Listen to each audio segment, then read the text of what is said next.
오후의 시작 함께 하실래요? 안녕하세요. 세상의 모든 정보 아나운서 전주리입니다. 최근 해외파 축구 선수들의 안타까운 소식이 전해지고 있죠. 손흥민 선수는 잉글랜드 프리미어리그 300경기 출전에 120골 달성이라는 대기록을 세웠지만 소속팀인 토트넘이 4연패의 늪에 빠졌고요. 챔피언스리그에서 뛰고 있는 김민재 선수는 이 독일 바이에른 뮌헨에 입단한 지 1년 만에 방출설이 제기됐는데요.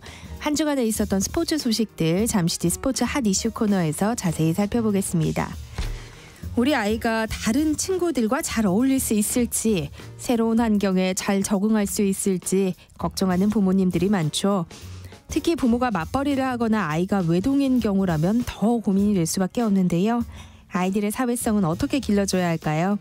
오늘 라디오 상담소 우리 아이는 왜 코너에서 해답 알려드릴 예정이니까요. 궁금한 분들 계속해서 함께해 주세요. 저희 방송은 KBS 1라디오 유튜브 채널을 통해서도 실시간으로 시청 참여하실 수 있습니다. 많은 관심 부탁드리면서 KBS 세상의 모든 정보 지금 시작합니다.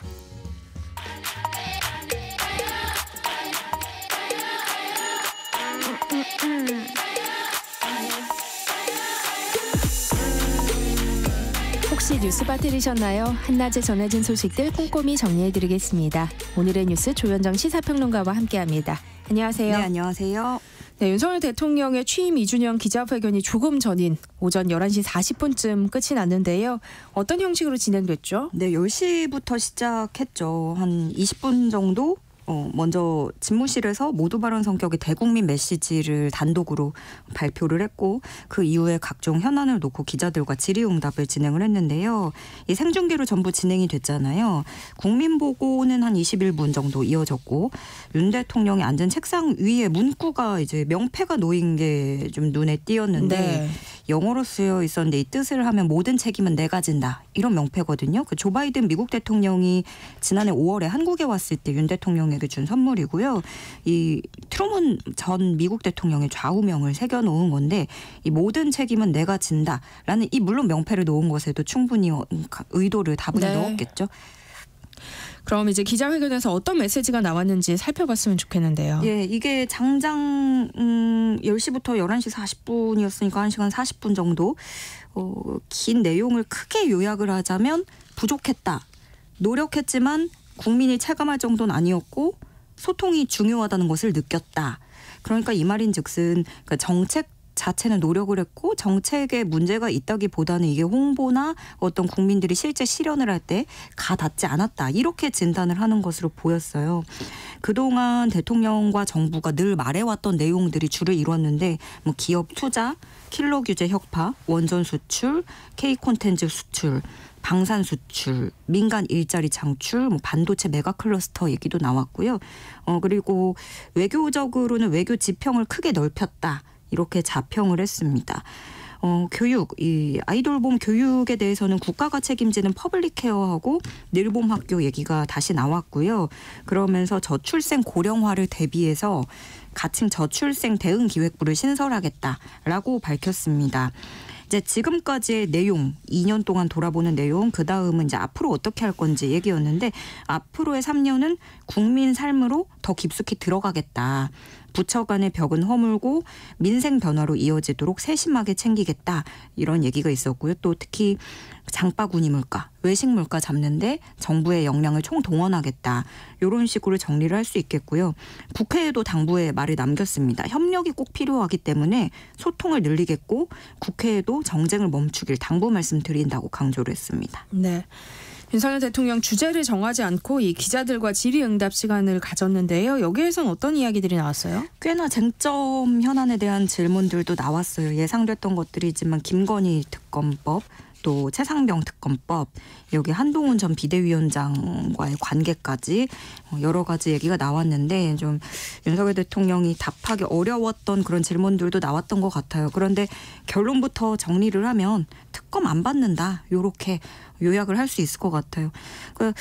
이렇게 쭉 보면서 사실은 허를 찌르는 질문이 나오든 뭐 어떤 뭐 민감한 내용 질문이 나오든 간에 전체적으로 이거 대통령 답변은 이 정도 나오겠다. 그러니까 예상 가능한 답변으로 채워졌다고 보여지고요.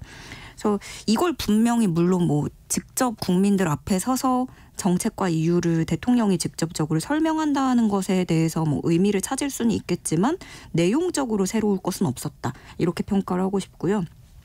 또 외교 지평을 넓혔다라거나 안보 동맹, 산업 경쟁력 얘기가 나왔고 또 외교 분야 질문에서는 일본의 기시다 총리와 충분히 신뢰관계가 있고 앞으로도 양국 관계 발전에 그런 마음의 자세가 충분하다 이렇게 긍정적으로 평가를 했는데 사실 지금 굉장히 화두가 되고 있는 네이버 라인 사태 얘기는 나오지가 않았어요. 네. 그 점이 참 아쉬웠고 최상병 특검에 대해서는 윤 대통령이 상당히 안타깝고 있어서는 안 되는 일이다 얘기를 하면서도 특검에는 결국엔 부정적인 반응이었어요. 그러면서 앞으로 대민작전을 하더라도 뭐 올여름에도 홍수가 나오고 할 건데 이런 일이 절대 일어나면 안 된다고 질책성 당부를 했다라는 설명을 했지만 이게 수사 중인 사안이고 그건 충분히 기다려봐야 된다라는 입장이었고요.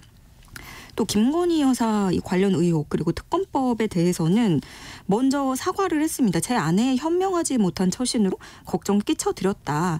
이렇게 운을 뗐는데 또 검찰 수사 발표에 대해서는 대통령으로서 입장을 밝히거나 어떤 첨언을 하는 것 자체가 영향을 줄 수 있기 때문에 거기에 대해서는 언급하지 않겠다. 이렇게 가름을 했고요. 이 내용도 뭐 기존 같습니다. 그 검경 공수처 이런 기관의 수사가 부실 의혹이 있을 때 하는 것이지 사실상 그동안 나를 타겟으로 해서 치열하게 수사를 했지만 계속 뭐 이게 그런데도 봐주기 수사였느냐. 그래서 할 만큼 해놓고 또 하자는 건 특검의 본질이나 제도 취지와는 맞지 않는 명확히 이건 정치 공세, 정치 행위다 이렇게 규정을 했고 사실상 이거는 거부권을 시사했다. 예, 그래서 지금 뭐 원내대표 선거도 있고 국회의장도 뽑아야 되고 그러는데 또 영수회담도 했잖아요. 근데 소통 협치보다 22대 국회에서도 대치 정국이 또 이어질 가능성이 커졌다. 이렇게 보고 있습니다. 네. 정치권 반응도 나온 게 있나요? 일단 민주당 이재명 대표는 병원에서 이 윤 대통령의 기자회견을 시청한 것으로 알려지고 있잖아요. 네, 오늘부터 15일까지 이재명 대표가 치료를 위한 휴가를 갖고 입원을 하는데요. 그러니까 그동안 총선 때문에 뭐 워낙에 바빴을 테니까 미뤄뒀던 치료를 받게 된다 이거였어요. 이번 치료는 지난 괴한 피습과는 무관하다고 알려져 있는데 네. 그때 목 부위 다쳤을 때 치료받으면서 정밀 검사를 했더니 또 다른 쪽에서 건강 이상이 발견됐다 이런 식으로 전해지고 있거든요. 병명은 공개되지 않았고 민주당은 치료를 받으면 정상 활동이 가능하다는 정도로 얘기를 하고 있습니다. 또 17일로 예정된 재판에는 휴가가 끝나기 때문에 그때는 15일에 끝나니까 예정대로 출석할 계획이라고 하고요. 민주당 측에서는 당분간 정청래 최고위원이 사회권을 대행을 하고 이재명 대표는 당무보고 등도 받지 않을 예정이라고 밝혔어요. 그래서인지 역시 오늘 이 병원에서 시청을 했다는 이재명 대표의 그 기자회견에 대한 반응은 아직은 나오지 않았습니다. 민주당은 당 차원에서 입장을 냈는데요. 국정 운영에 대한 반성은 찾을 수 없었다. 자화자찬으로 채워졌고 총선으로 회초리를 맞고도 고집을 부리는 모습이었다라고 일갈을 했고요. 또 김건희 여사가 불가침의 성역임을 재확인했다. 또 순직한 해병대원 특검법이 이미 그 수개월째 제자리 걸음인 수사를 믿고 지켜보자는 말로 허탈하게 했다. 이렇게 직격했습니다. 네, 윤석열 대통령 기자회견에 앞서서 이재명 대표에게 직접 이 안부 전화를 걸었던 것으로 알려졌는데 이른바 한라인이 구축된 것으로 볼 수 있을까요? 그게 어제 통화를 했으니까 그 어제까지만 해도 뭐 이제 앞으로 여기서 대화의 물꼬를 트는가 했는데 오늘 또 기자회견이 이렇게 됐어요. 네. 그래서 뭐 사실 이재명 대표가 오늘 입원을 시작한 걸 두고도 뭐 해석도 나오거든요. 그래서 기자회견 당일에 이제 입원을 하고 휴가를 갖는다는 것 자체가 어떤 대여 투쟁을 의미하는 걸 보여주는 게 아니냐. 요렇게 또 함의를 갖고 해석을 하는 분들도 네. 일부 있기는 한데 어제 그 입원 치료 앞둔 이재명 대표에게 윤석열 대통령이 직접 전화를 걸었는데요. 윤 대통령은 이재명 대표의 건강을 염려하는 안부를 물었다고 하고 이재명 대표는 여기에 감사하다 이렇게 화답하는 내용이었다고 합니다. 그 영수회담 때도 윤 대통령이 우리 그럼 한 라인을 구축해보자 이렇게 제안을 했었다고 해서 이번 대화를 좀 계기로 전화를 계기로 좀 한 라인 구축이 되는 것인가 기대감도 모아졌는데요. 이제 또 휴가를 마치고 이재명 대표의 반응도 나와봐야 더 알 것 같습니다. 네. 이런 가운데 오늘 윤석열 대통령의 기자회견이 여당 원내대표 선거에 또 어떤 영향을 미칠지 관심이 쏠리고 있어요. 네, 오늘 기자회견 또 국민의힘 원내대표 선출이 나란히 있는 날이에요. 오후에 원내대표 선거를 하게 되는데 네. 윤심이냐 당심이냐 이렇게 좀 정리를 할 수 있을 것 같고요. 왜냐하면 그때 당초에 얼마 전까지만 해도 계속 이철규 의원이 출마한다 뭐 안 한다 이런 얘기가 있었고 그러다가 원내대표 경선 일자를 미뤘단 말이에요. 그럼 그 자체가 날짜를 미룬 것 자체가 좀 자연스럽게 이철규 의원을 배제하고 다른 사람들 좀 더 후보 등록해라 이런 식으로 하는 당심이 반영된 게 있어 보인다는 거죠. 그 말인즉슨 대통령실에 끌려다니지 않겠다라는 거였고 그럼 이제 누가 원내대표가 되느냐에 따라서 앞으로의 국회 운영 또 당권에까지도 영향을 미칠 수 있을 텐데요. 수직적인 당정 관계를 좀 풀고 해소하려는 쪽으로 갈지 그보다는 안정화를 꾀하려는 쪽으로 갈지 지켜봐야겠습니다. 네, 오늘 국민의힘 원내대표 선거는 어떻게 치러질 예정이죠? 예, 먼저 당선자 총회를 열고요. 후보자들이 합동 토론회를 진행한 뒤에 투표를 붙입니다. 토론회는 후보자가 모두 발언을 하고 나서 공통 질문 2개에 대해서 각자 답변을 하고 토론을 하고 그다음 마무리 발언 이런 식인데요. 지금 여당 원내대표 후보가 3명입니다. 4선의 이종배, 3선 추경호, 송석준 의원 3명 모두 친윤 성향으로 분류가 되고 있고요. 출신지는 다 다른데 공통점이 있다면 모두가 행정고시를 패스한 관료 출신이에요. 그 출신지가 다 다르다고 말씀을 드렸는데 지금으로서는 추경호 의원이 유리하지 않겠느냐 이런 네. 얘기가 대세로 나와요. 왜냐하면 대구 달성군을 지역구로 두고 있는데 이 원내대표 선거 같은 경우에는 이제 22대 당선인들이 투표권을 갖거든요. 그러니까 이분들이 투표를 하는 거죠. 근데 국민의힘에서는 다음 국회 당선인 중에 영남권이 절반이 넘기 때문에 지지 기반이 비슷한 이 추경호 의원이 유리할 것이다 이런 평가가 나오고 다만 이제 어떤 의중이 또 들어가느냐. 총선에서도 참패했고 이제 수도권 민심을 반영해서 우리도 영남당보다는 수도권 정당으로 거듭나야 된다 이런 의지가 더 강하게 나온다면 경기도 이천에서 3선을 한 송석준 의원이 또 많은 표를 받을 수 있는 그런 가능성도 있는 거고요. 또 이종배 의원 같은 경우에는 이 중에 유일하게 4선입니다. 또 충북 충주를 기반으로 하는 만큼 중도층을 흡수한다거나 또 그 수직적인 당정 관계를 풀어가는 해법적으로 이제 방점을 찍고 거기에 강점을 가졌다라고도 어필을 하고 있습니다. 한나절 교양 파트너 지금 여러분께서는 세상의 모든 정보와 함께하고 계십니다. 다음 달에 개원할 22대 국회 전반기 의장 자리를 두고 경선이 치러질 예정인데요.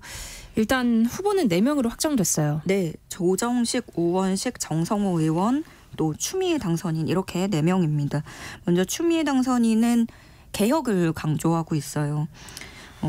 그 대통령 본인, 가족, 측근 이런 관련자들의 이해충돌 사안에 대해서 거부권 행사 제한을 강구하겠다.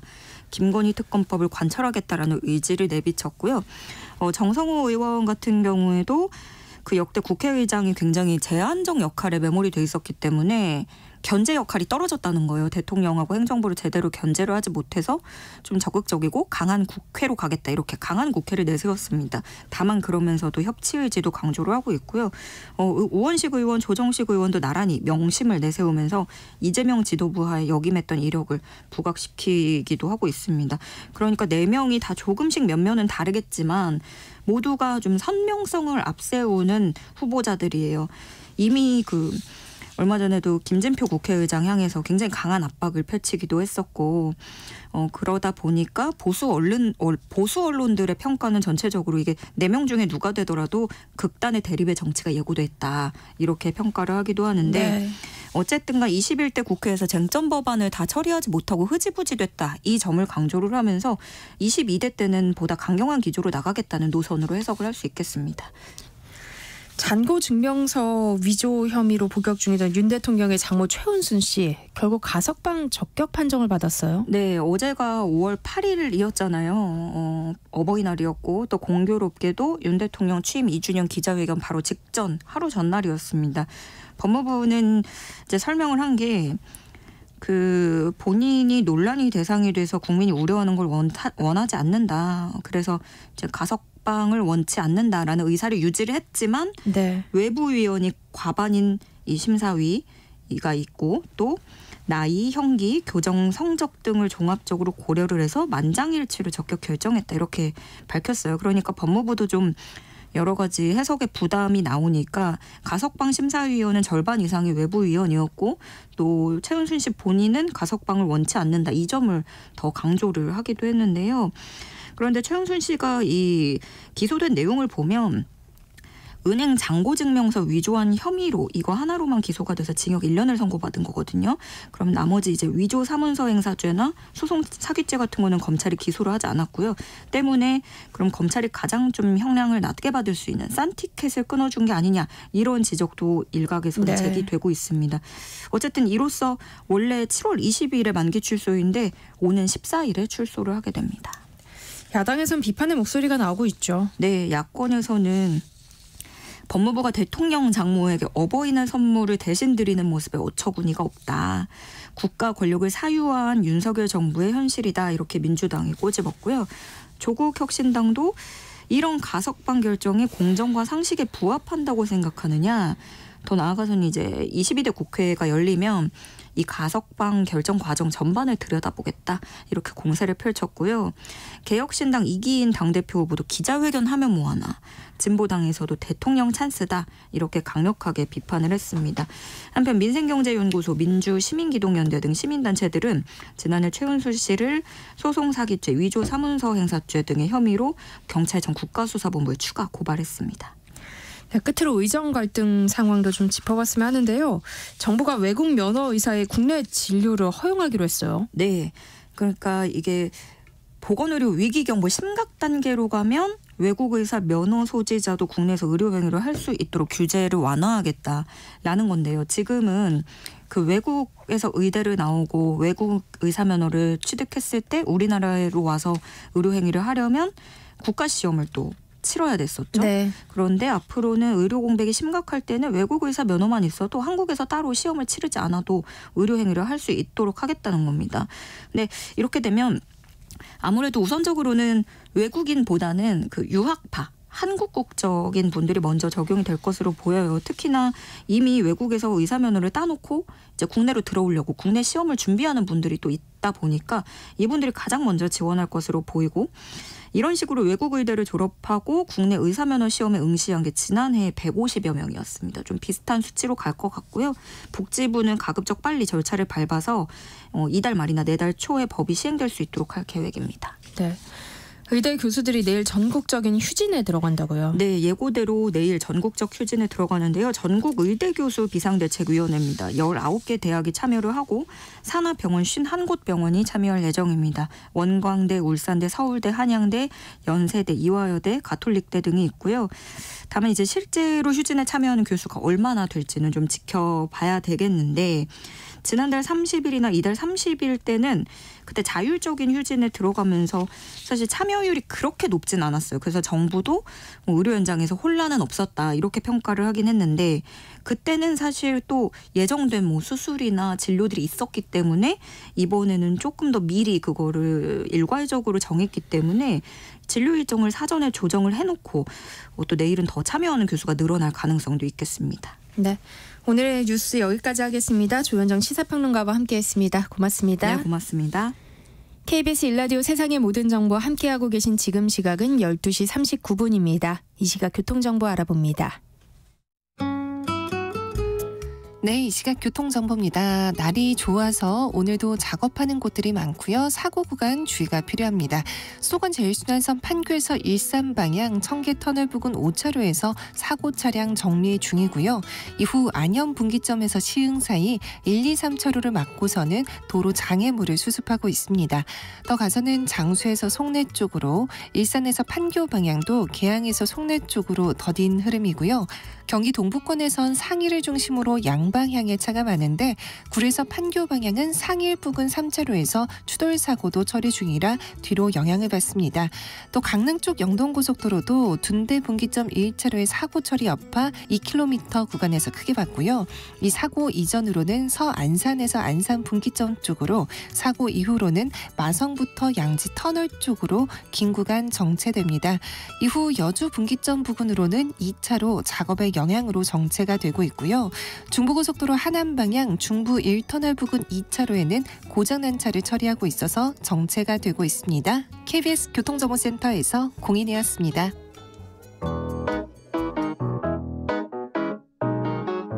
세상의 모든 정보는 청취자분들의 관심과 참여를 기다립니다.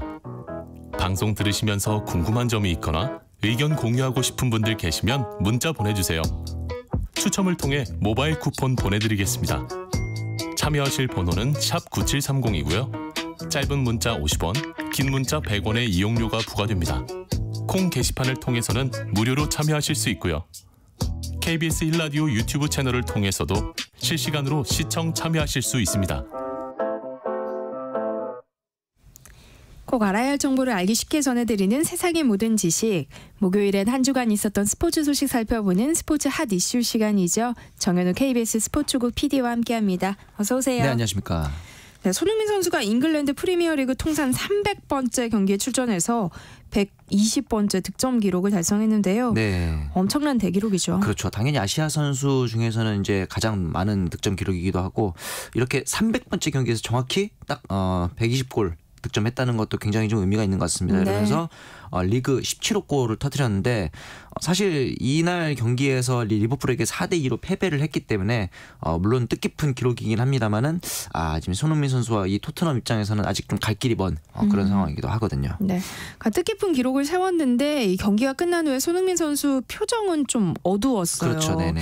아무래도 지금 팀 상황이 많이 안 좋아서겠죠. 이렇게 지금 4연패에 빠졌는데, 토트넘 구단이 리그에서 4연패를 당한 게 2004년 이후로 20년 만에 일이라고 네. 합니다. 지금 상대도 뉴캐슬, 아스날, 첼시 쉬운 상대는 아니긴 했습니다만, 이렇게 되면서 이제 4위에 위치해 있는 에스턴 빌라와의 격차를 좁히지 못하면서 아마 챔피언스리그 출전에 조금 더 어려운 상황이 될 수도 있는 거고, 남은 3경기를 토트넘이 모두 승리하더라도 이 남은 69점이 승점이 되거든요. 그리고 이 남은 3경기 중에 하나가 리그 우승이 유력한 맨체스터 시티와의 일전이 있다는 점을 감안하면은 실질적으로 4위 경쟁이 좀 어려워진 상황이 되고 있습니다. 그러면서 이 챔피언스리그에 나가지 못하는 부분에 있어서 분명히 금전적인 부분도 있지만, 손흥민 선수에게는 챔피언스리그에서 뛸 수 있는 기회가 없어진다는 점에서는 앞으로 남은 시즌에 대해서 좀 전망이 어두워지는 부분도 있기는 합니다. 그렇군요. 그리고 또 대한민국 축구 국가대표 수비수 김민재 선수, 네. 소속팀 바이에른 뮌헨에서 방출될 위기라고요. 그렇죠. 사실 이번 시즌에서 이제 주전에서 좀 밀린 모양새가 좀 있다 보니까 팀 내에서 입지가 불투명한 상황이기도 했는데, 이 와중에 이제 현지 매체에서는 이적 실패를 인정하고 김민재 선수를 방출할 것인가, 이거에 대한 이제 이슈가 계속 나오고 있는 상황인데, 지난 1일에 모처럼 이제 레알 마드리드와의 챔피언스리그 4강 1차전에서 선발 출전을 했습니다. 간만에 나온 경기였는데 좀 좋지 않은 모습이었어요. 왜냐하면은 일단은 전반에는 1대1 찬스를 내주면서 선제골을 허용했고, 후반에는 또 상대 공격수를 이제 태클을 범하면서 페널티킥을 내주는 모습도 있었거든요. 그렇기 때문에 이 부분에 있어서는 김민재 선수의 최근 폼이 물론 많은 경기에 나오지 못해서 그렇기도 하겠습니다만 좀 좋지 않은 모습을 보이면서 좀 걱정이 많이 되는 상황이기도 하거든요. 네, 다음은 메이저리그 소식 살펴볼 텐데요. 10년 7억 달러의 FA 계약을 맺고 LA 다저스로 이적한 오타니 선수. 아직 초반이긴 하지만 타격 페이스가 심상치 않아요. 사실 그 시즌 초반에 페이스가 그렇게 좋지는 않았어요. 왜냐하면 이 절친이었던 매니저의 사기 의혹도 있었기 때문에 횡령 의혹이 있어서 굉장히 좀 마음고생이 있었을 텐데, 이후로 급격하게 또 페이스가 올라오고 있어요. 또 그저께 경기에서는 중원 홈런을 때려냈는데 타구 속도가 시속 173km였습니다. 굉장히 빠른 대단하네요. 속도였고, 이번 시즌에는 이 작년에 오른쪽 팔꿈치 수술로 인해서 타자에만 전념을 하는 시즌인데, 타격에서 지금 이제 당연히 홈런 1위고 거기다가 최다 안타에서도 1위, 지금 거기다 출루율, 장타율 모두 1위이기 때문에 이대로 오면은 지금 타격 7관왕에 대한 기대까지도 나오고 있는 상황이거든요. 자, 투수와 타자를 겸하다 보니까 이 오타니 선수의 타격 재능이 이 정도인지 몰랐다, 네네. 놀랍다 이런 반응들이 이제 현지에서도 나오고 있는데요. 네. 지금 페이스면 40 같은 이 대기록 달성도 노려볼만 하겠어요. 그렇죠. 이번 시즌 벌써 도루가 9개입니다. 단 하나의 실패도 없다는 점이 더욱더 좀 주목이 와. 되고 있고, 사실 최근에 현대 야구를 보면은 이 타격을 잘하는 선수와 이 도루에 능한 선수들이 좀 구별되는 그 그쵸. 부분이 많아요. 그래서 굳이 타격을 잘하는 선수들은 도루를 많이 하지 않는 편이거든요. 그럼에도 불구하고 오타니 선수가 이번 시즌에는 7관왕에 도전할 정도로 모든 부분에서 다 뛰어난 모습을 보여주고 있어서, 이에 대해서 이제 팀 동료인 컷쇼 같은 경우는 지금까지 본 적 없는 타격을 보여주고 있다라고 했고, 이 타구음에 대해서도 굉장히 큰 소리가 났다. 뭐 당연히 뭐 시속 180 가까이 속도가 나왔으니까 이런 선수는 얼마 없다라고 치켜 세울 정도로 최근에 오타니 선수의 페이스가 매서운 상황입니다. 네. 한편 메이저리그에 진출한 우리 선수들 소식도 좀 살펴봐야 할 텐데요. 네. 뭐 최근 좀 살아난 모습이긴 하지만 이정우 선수도 타율이 다소 낮은 편이고요. 그렇죠. 또 김하성 선수도 부진의 늪에서 벗어나지 못하고 있어요. 그래도 이제 조금씩은 올라오는 모습인 게, 이정우 선수 같은 경우는 어제 데뷔 처음으로 3안타 경기를 또 만들어냈거든요. 네. 그리고 오늘 경기에서도 첫 타석에 적시 2루타를 때려내면서 6경기 연속 안타 행진을 또 이어가고 있습니다. 이러면서 이제 이정우 선수 같은 경우는 지금까지 쉽게 말해서 타구질은 다 좋았어요. 좋은 타구질이었는데 야수 정면으로 간다든가 하는 등의 약간 불운이 이어지는 네. 상황이었는데, 조금씩 이제 뭐 내안타도 나오고 하면서 그런 불운이 조금씩 사라지는 모습이 있기 때문에 아마도 기록적인 측면에서 좀 더 나아질 거라고 보고, 사실은 이 김하성 선수가 조금 더 걱정이 되는 부분이 네. 있습니다. 뭐 다행히 이제 어제 홈런도 있었고 어제 안타도 있었고 오늘도 안타를 기록하면서 2경기 연속 안타를 기록을 했습니다. 그래서 조금씩 살아나고는 있는데 여전히 시즌 타율이 2할 1푼이기 때문에 조금 낮은 부분이 있어요. 그러면서 사실은 이 김하성 선수가 안 좋다는 게 단적으로 보여주는 게, 시즌을 시작할 때는 5번 타자에 주로 나오다가 점점점 타순이 내려가서 지금은 8번 타자, 오늘 경기는 9번 타자로 출전을 네. 했단 말이죠.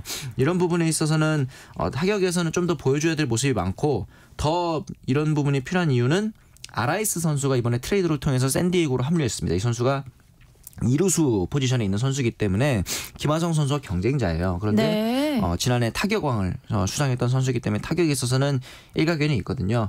이렇게 되면서 김하성 선수가 혹시 추가적인 포지션 이동 혹은 더 나아가서는 트레이드의 가능성이 있는 거 아니냐, 현지에서 이런 반응이 나오고 있기 때문에 이 부분에 있어서는 김하성 선수가 어떻게 좀 이겨내는지도 관건이 될 것 같습니다. 그렇네요.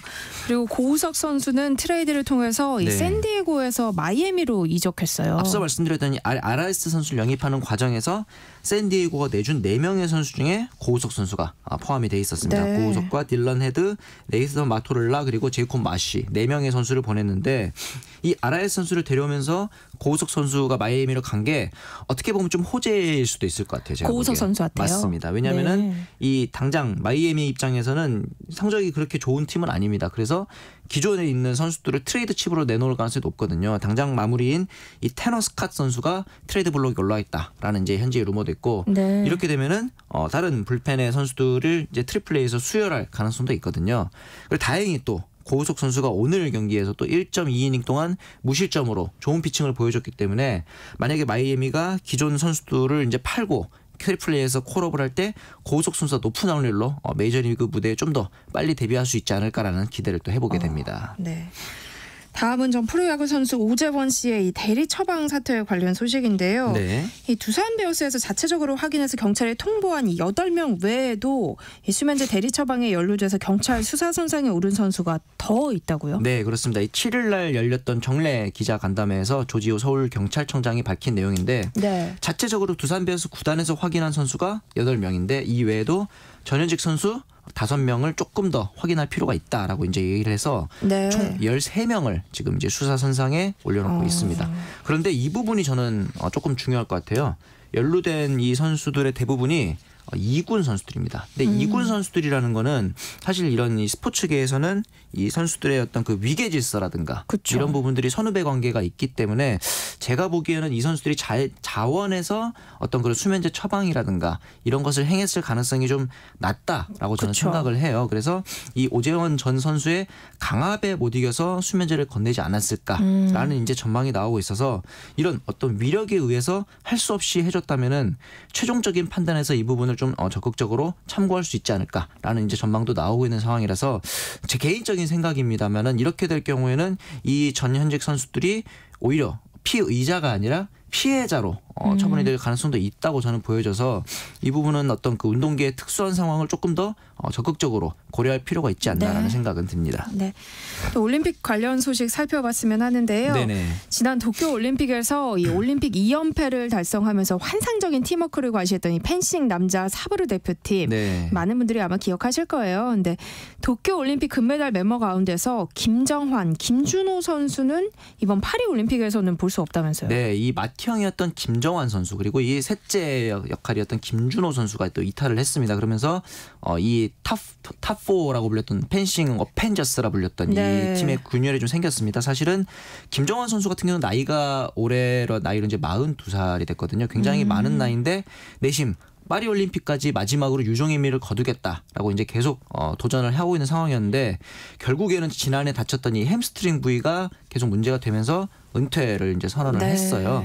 그리고 김준호 선수 같은 경우는 조금 더 일찍 지난해 1월에 국가대표 은퇴를 선언을 했습니다. 이 부분은 이 김준호 선수는 94년생이라서 아직까지는 한창 선수 생활을 할 나이인데 가족과 함께할 시간이 좀 부족했다라면서 가족과 좀 더 많은 시간을 보내고 싶어서 저희 그 예능 프로에도 자주 나오면서 이 잘생긴 아들 얼굴을 아마 많은 팬들이 기억을 하실 텐데 네. 이 두 선수가 이제 파리올림픽엔 출전을 하지 않고 대신에 KBS에 출전하게 됐습니다. 이게 어떤 얘기냐면 네. 저희 펜싱 해설위원으로 이번에 파리올림픽에서 만나보실 수 있거든요. 네. 이제 아직까지 저희가 공식적으로 발표를 하진 않았지만 이 라디오에서 처음으로 말씀을 드리게 됐는데 이 두 분이 해설을 하는 모습을 또 이제 현장에서 저희가 해설을 할 예정이니까 기대해 네. 주시면 좋을 것 같고 그렇다면 이제 남아있는 오상욱 선수와 구봉길 선수의 성적에 대해서도 많은 분들이 좀 네. 관심이 가실 거예요. 근데 안타깝게도 지난 6일에 열렸던 펜싱 그랑프리 사브르 개인전에서 두 선수 모두 입상에 좀 실패를 했습니다. 네. 오상욱 선수는 8강전에서 패했고 맏형이 된 이 구봉길 선수는 16강전에서 세계 랭킹 1위인 바자제 선수를 만나면서 둘 다 패배를 했어요. 그리고 이외에 다른 선수들이 도경동 선수, 하한솔 선수, 정한길 선수 모두 32강전에서 탈락을 했습니다. 비록 개인전이긴 하지만 이 파리올림픽이 이제 2달 정도 남은 이 대회에서 남자 선수들이 좀 전반적으로 부진하다는 점이 네. 좀 단체전에도 영향을 줄 수 있기 때문에 좀 우려가 되는 부분이 있습니다. 그러니까 어떻게 보면은 지금 이제 남자 사브르 대표팀이 좀 세대 교체 중이라고 볼 수도 있을 것 같아요. 맞아요. 근데 최근 대회에서 기대에 못 미치는 성적을 거두면서 네. 좀 올림픽 3연패는 힘들다. 좀 이런 우려의 목소리도 나오고 있어요. 사실 올림픽에서 한 번 우승하기도 쉽지 않죠. 그럼에도 불구하고 이 두 번의 우승을 했었는데 금메달을 따냈었는데 2012년 런던 대회에서 우선은 루마니아를 꺾고 이 금메달이 한국 펜싱 단체전 사상 처음의 올림픽 금메달이었습니다. 그러면서 네. 2016년에 대한 기대를 했었는데 이때는 남자 사브르 단체전이 열리질 않았어요. 펜싱 같은 경우는 이제 대회를 돌아가면서 한 종목씩 빼놓고 열리게 됩니다. 플레레, 사브르, 에페 중에서 하나를. 네. 그런데 16년에는 사브르가 빠졌던 상황이었거든요. 그래서 우리가 아예 출전하지 않았기 때문에 2연패가 무산된 상황은 아니었고 2020 도쿄올림픽에서 다시 한번 단체전 금메달을 따냈습니다. 특히 이때 멤버였던 앞서 이 김정환, 구봉길, 오상욱, 김준호 선수가 외모도 잘생겼고 실력도 좋아서 굉장한 또 인기를 끌었거든요. 네. 그런데 이번 파리올림픽을 앞두고 크게 좀 우려되는 부분이 김준호와 김정환의 빠진 자리를 어떤 선수가 메꿀 것이냐는 건데 지금 후보로 나오고 있는 이 하한솔, 도경동, 박상원 선수들 개인적인 기량들은 뭐 이미 출중한 선수들이지만 네. 국제 경험이 좀 부족한 약점이 있어요. 근데 이 부분이 어떤 부분에서 저희가 걱정이 되냐면은 이번 올림픽이 프랑스에서 열리지 않습니까? 프랑스가 펜싱 종주국이에요. 그래서 당연히 자기들의 안방에서 펜싱에서 좋은 성적을 좀 거두고 싶어서 네. 소위 말하는 홈터스가 좀 만만치 않지 않을까 이런 좀 우려 섞인 이야기들이 나오고 있는 상황이다 네. 보니까 실력도 실력이지만 국제대회 경험이 좀 풍부한 선수들이 필요하다라는 이제 목소리가 있어요. 그래서 네. 이 목소리에 대해서 어떻게 응답할 것인가 이제 대한 펜싱협회에 따르면은 경기력 향상위원회를 이제 가려서 최종 2인을 가린 뒤에 어떤 선수가 합류할까지는 밝힌다고 했는데 이거에 더해서 최근에 이 훈련에 관련해서도 좀 이제 걱정 어린 시선이 나오는 게 체력 훈련이 너무 많다. 이 부분을 오상욱 선수가 실제로 본인이 인터뷰에서 언급하기도 했어요. 네. 이렇기 때문에 체력 훈련보다는 이제 앞으로 2달 가까이 남은 올림픽에 대비해서 좀 더 기술 훈련 위주로 이제 연습을 진행해야 되지 않을까라는 이야기도 있는데 네. 아직까지는 이 원우영 코치를 비롯해서 좀 더 체력 훈련이 많이 필요하다고 생각을 한다라고 했어서 제가 보기에는 이 부분도 선수들과 코치진들 사이 좀 지혜롭게 풀어가야 될 부분이라고 생각을 합니다. 네. 스포츠 하드쇼 오늘은 여기까지 하겠습니다. 지금까지 정현우 KBS 스포츠국 PD와 함께했습니다. 고맙습니다. 네, 감사합니다. KBS 세상의 모든 정보 1부 순서 여기서 마무리하겠습니다. 이어지는 2부에서는요. 부모님들의 고민을 풀어드리는 라디오 상담소 우리 아이는 왜 코너 기다리고 있습니다. 그럼 전 2부에 돌아올게요.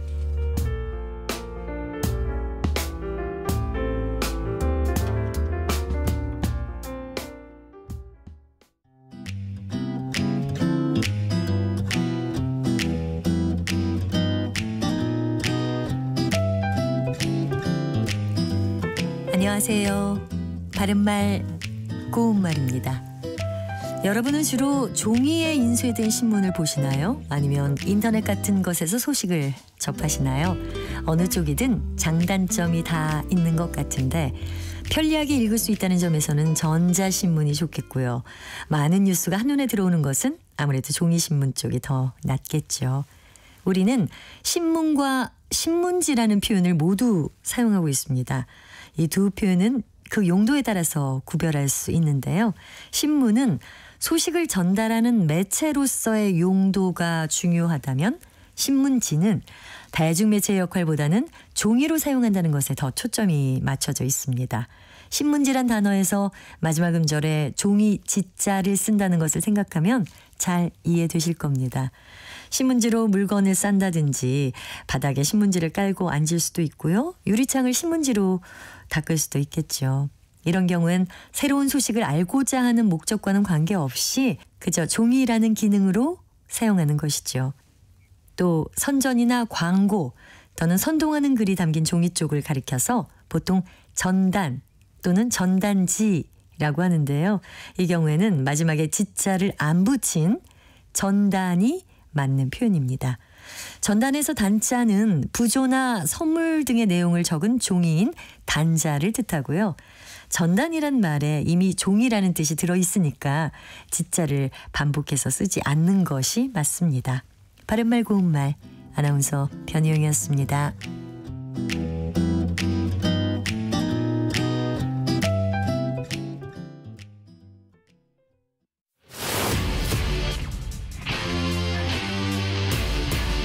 토론에 정답은 없습니다. 토론이 세상을 바꿀 수도 없습니다. 하지만 질문은 새로운 세상을 만들 수 있습니다. 질문으로 올바른 세상을 만드는 첫걸음. 평일 저녁 7시 20분 KBS 열린 토론.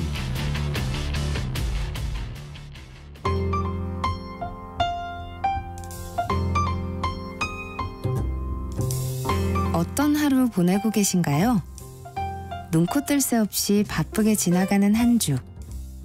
월요일부터 금요일, 매일 밤 10시부터 12시까지는 오롯이 당신만을 위한 시간입니다. 당신을 위한 지식 쉼터. 오늘 밤 일라디오.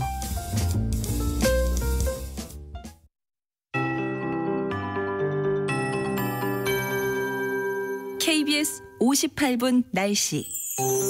완연한 봄 날씨가 이어지고 있습니다. 모처럼 전국 하늘이 쾌청하게 드러났는데요.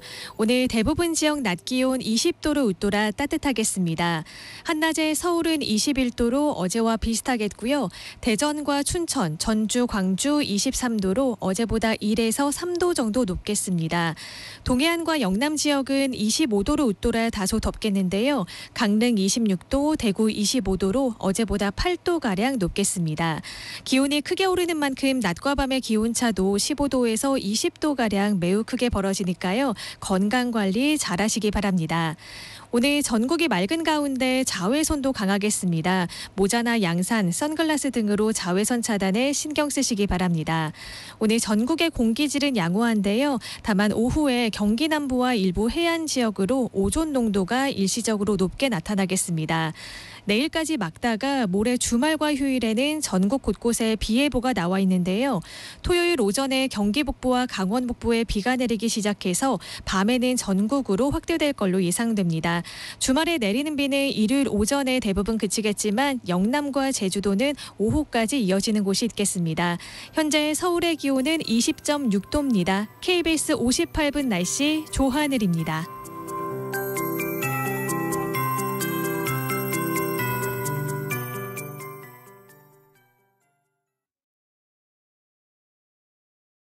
정성을 다하는 국민의 방송 KBS가 한시를 알려드립니다. AM 711kHz, FM 97.3MHz, KBS 1라디오입니다. HLKA.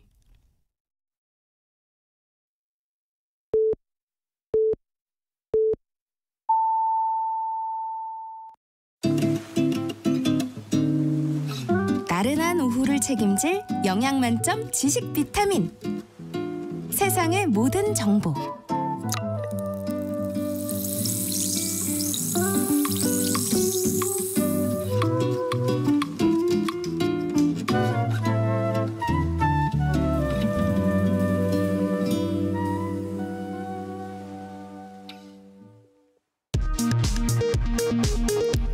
이 시각 라디오 정보센터 뉴스입니다. 윤석열 대통령이 내일 취임 2주년을 앞두고 오늘 오전 1년 9개월 만에 기자회견을 열었습니다. 민생의 어려움이 쉬 풀리지 않아 마음이 무겁고 송구스럽다면서 앞으로 3년간 국민의 목소리에 귀를 기울여 더욱 세심하게 민생을 챙기겠다고 말했습니다. 윤석열 대통령은 김건희 여사 특검 관련 질문에 대해 진상규명을 위한 것이 아니라 정치행위 아니냐면서 부정적인 입장을 밝혔습니다. 최상병 특검법에 대해서는 사실상 거부권 행사를 시사하면서 수사당국의 수사 결과를 국민들이 납득하지 않으면 자신이 특검을 주장하겠다고 밝혔습니다. 윤석열 대통령의 부인 김건희 여사의 고가 가방 수수 의혹을 수사하고 있는 검찰이 김 여사에게 가방을 건넨 최재형 목사를 고발한 시민단체 관계자를 오늘 오후 불러 조사합니다. 사건과 관련한 첫 소환 조사입니다. 고 노무현 전 대통령을 수사했던 이인규 전 대검 중수부장이 이른바 논두렁식의 보도와 관련해 언론사를 상대로 낸 정정보도 청구 소송에서 대법원이 원고 일부 승소 취지의 판단을 내렸습니다. 월성원전 1호기 관련 문건 등을 삭제한 혐의로 기소된 산업통상자원부 전 공무원 3명에 대해 대법원에서 무죄가 확정됐습니다. 지금까지 라디오 정보센터 뉴스 정한나였습니다.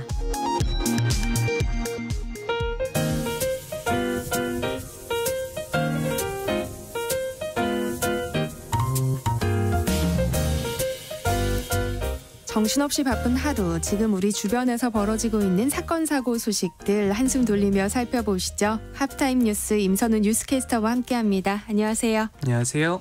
네, 1세대 보이스피싱 조직 총책이 필리핀 현지 교도소에서 탈옥했다는 소식이에요. 네, 대한민국 사람이라면 누구나 한 번쯤은 들어봤을 법한 이름이죠.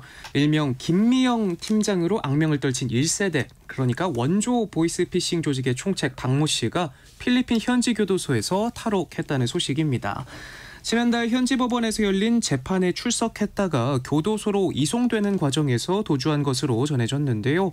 현재 행방이 묘연한 상황입니다. 네. 그런데 이 남성 전직 경찰 출신이더라고요.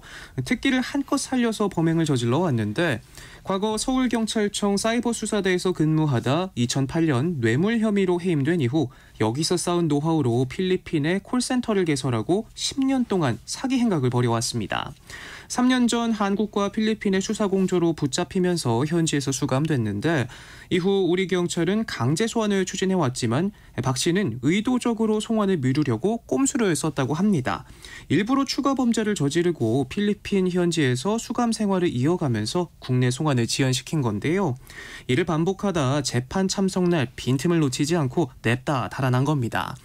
우리 정부도 대응에 나섰는데요. 외교부와 경찰은 박 씨를 붙잡기 위해 필리핀 당국 등과 구체적인 대응 방안을 논의 중이라고 합니다.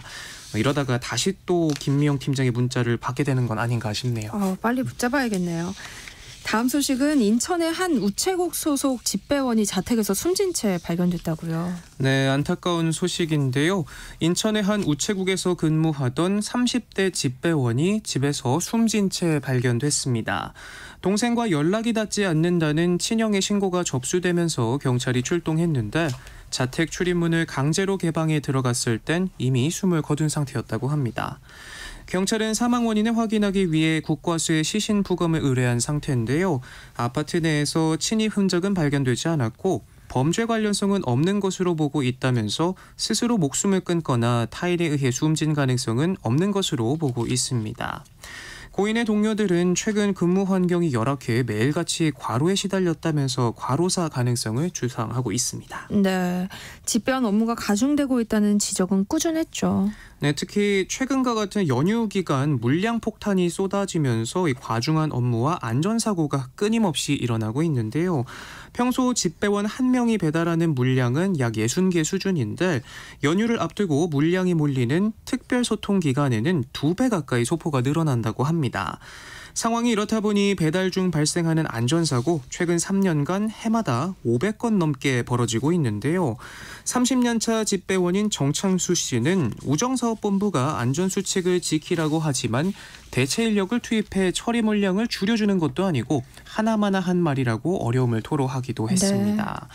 집배원 10명 중 3명은 한 해 13회 이상 안전사고 위험에 노출된 것으로 조사됐는데요. 간단하게 생각해봐도 매달 사고 위험에 맞닥뜨린다는 거죠. 네. 반면 위험에 노출된 적이 없다고 답한 이들은 고작 3%에 불과했습니다. 설문에 응답한 절반 이상이 사고의 가장 큰 원인으로 잦은 겸배를 꼽았는데요.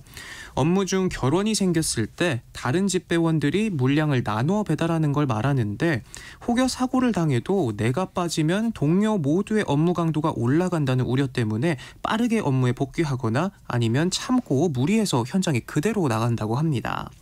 이처럼 겸배 문제는 집배원 과로사 사건이 발생할 때마다 구조적 문제로 지적돼 왔는데도 현장에선 여전히 해결되지 않고 있는데요.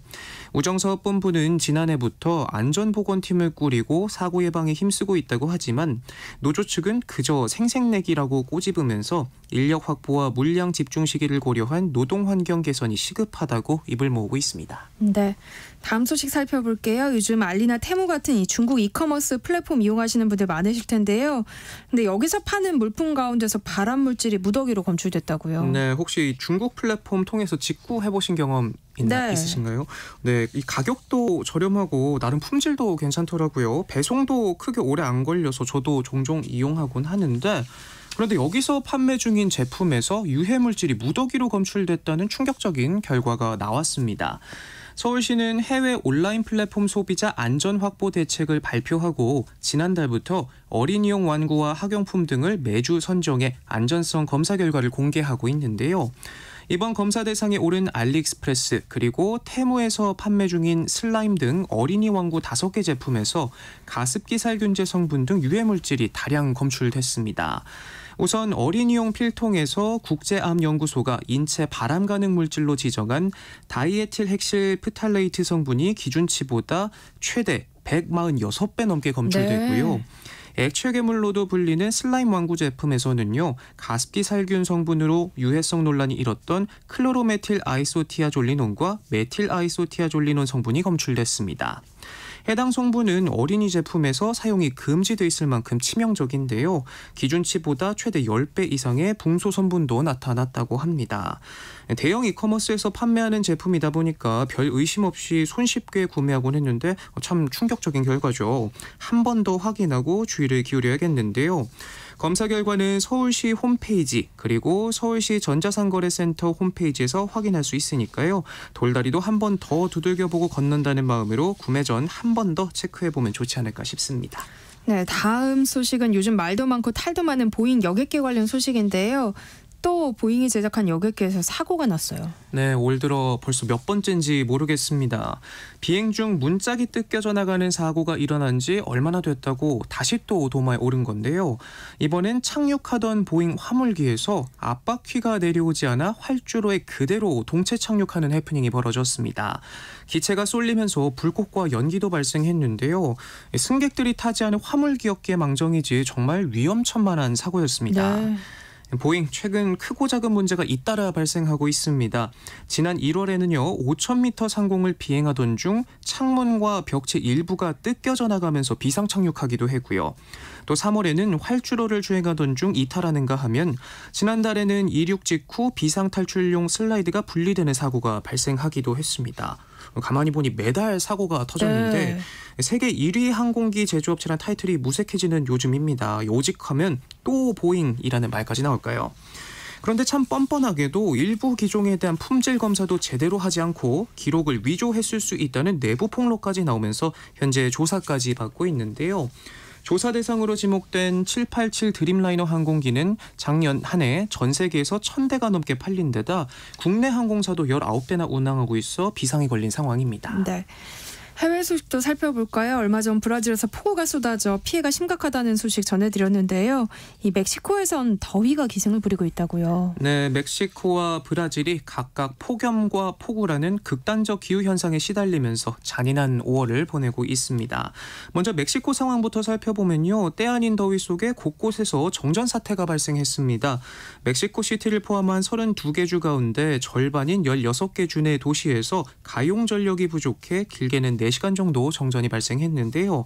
한때 9개 발전소에서 가동 오류 현상이 벌어지면서 전력 예비율이 일시적으로 3% 안팎까지 뚝 떨어지기도 해 국가전력망 시스템 비상사태까지 선포하기도 했습니다.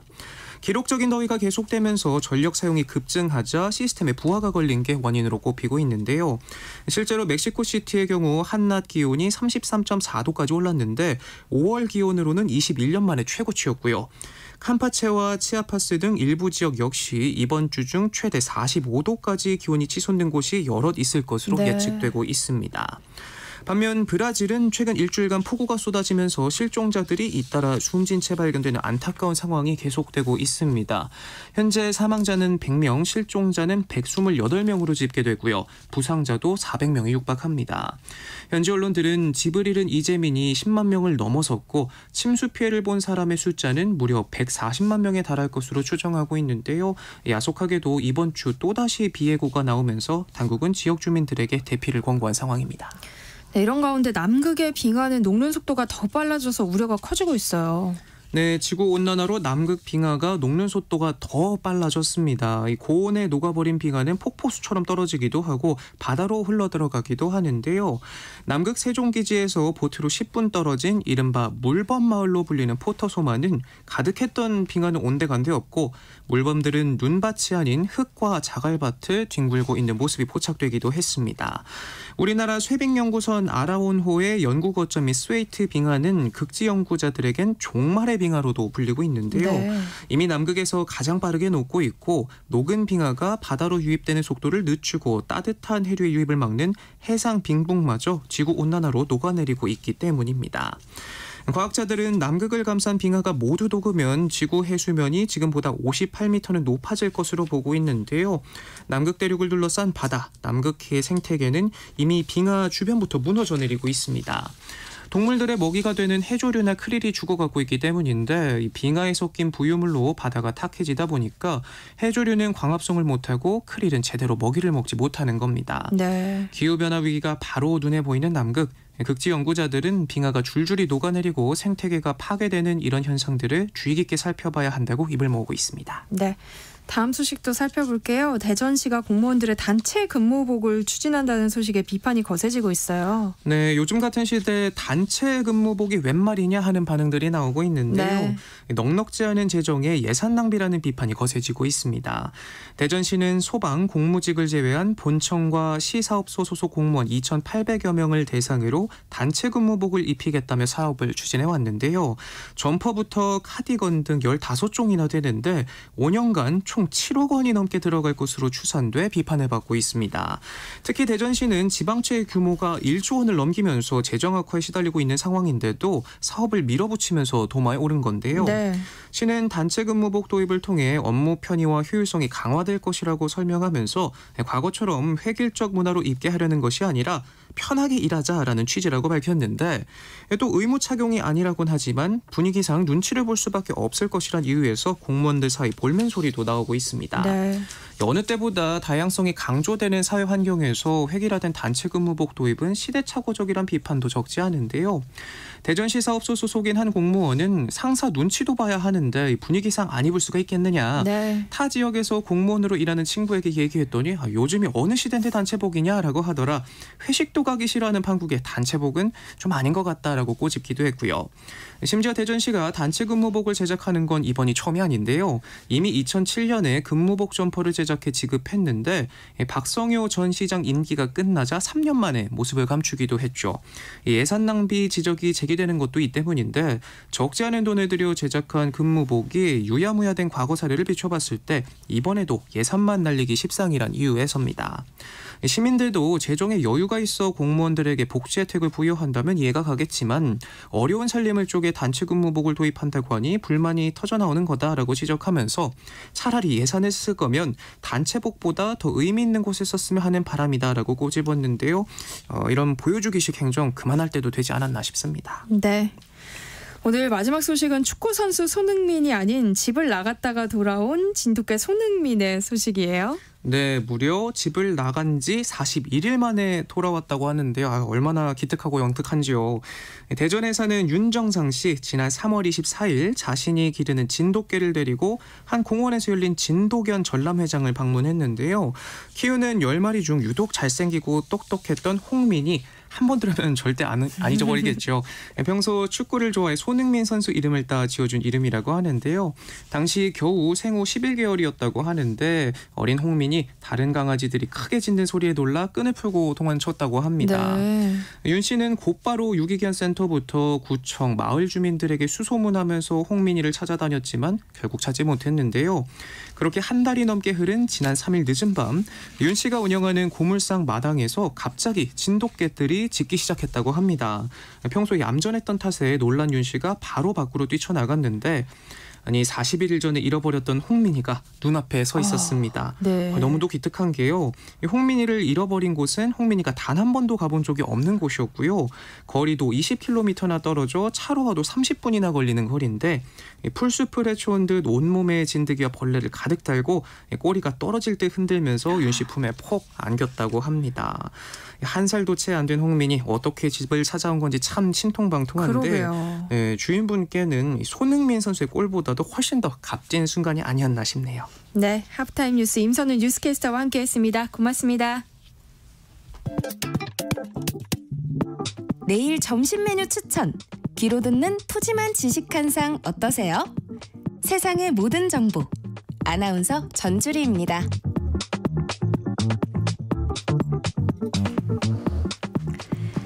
오늘도 참으리는 새기며 육아서를 뒤적이고 계실 이 시대의 엄마 아빠를 위한 시간입니다. 라디오 상담소 우리 아이는 왜 소아청소년 정신건강의학과 박소영 전문의와 함께합니다. 어서 오세요. 안녕하세요. 박소영입니다. 네, 오늘은 어떤 얘기로 시작해 볼까요?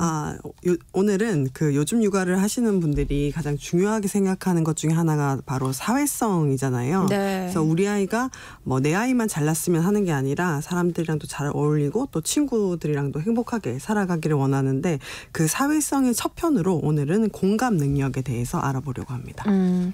어른들도 공감 능력 뛰어나다 아니다 이런 얘기 자주 하잖아요. 네. 그러니까 공감 능력이 좋다는 건 요즘에 얘기하는 MBTI에서 T보다는 좀 F 성향이 강하다. 이렇게 볼 수도 있을까요?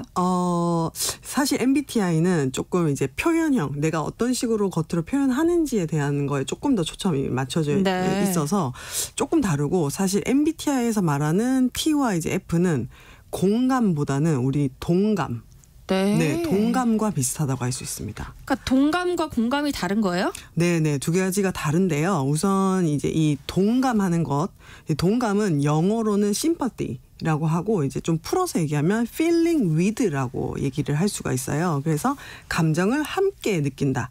그래서 그 사람의 감정을 함께 느낀다는 건데 네. 이 감정이라는 것은 정서라는 것은 원래 전염이 되거든요. 그래서 옆에서 이제 울면은 같이 막 기분이 울적거려지기도 하고 울먹이기도 하고 이런 것들을 얘기하는 것이 바로 동감이고요. 그래서 우리가 MBTI에서 말하는 F는 막 옆에서 얘기하면 같이 막 흥분하기도 하고 같이 슬퍼하기도 하면서 이제 감정적인 걸 나누는 걸 좀 더 얘기를 하는데 우리가 말하는 공감은 우리가 공감 능력이라는 말을 많이 쓰죠.